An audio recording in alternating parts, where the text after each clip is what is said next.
السلام علیکم ورحمۃ اللہ وبرکاتہ نحمدہ ونصلی علی رسول الکریم اما بعد فاعوذ باللہ من الشیطان الرجیم بسم اللہ الرحمن الرحیم۔ محترم بھائیو، بزرگوں، دوستو، آج ہم آپ حضرات کے لیے ایک نیا سبق لے کر کے حاضر ہوئے ہیں اور اس سبق کا نام ہے سلف صالحین کا معمول۔ اللہ تعالیٰ نے قرآن پاک کی ایک صورت جسے سورۃ النساء کہتے ہیں،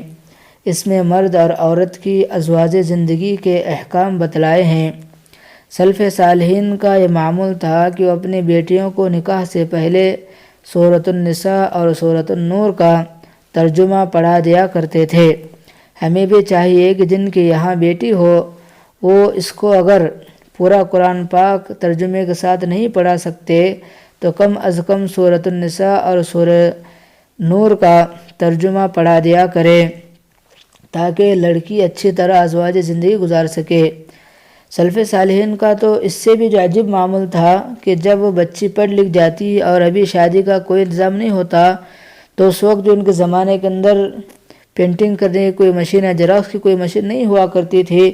تو وہ جو ہے سلف صالحین جو ہے اپنے بیٹی کے ذمے کام لگا دیتے۔ وہ کام یہ تھا کہ بیٹی سے کہتے کہ بیٹی روزانہ جو ہے بیٹھ کر کے جو ہے قرآن پاک لکھ لیا کرو، تو بچی جو ہے روزانہ باوضو ہو کر جو ہے خوش نوسی کے ساتھ جو ہے قرآن پاک لکھ لیتی تھی۔ اور جب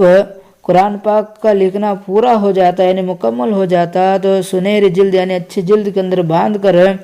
باپ اپنی بیٹی کو جہیز میں دے دیا کرتے تھے۔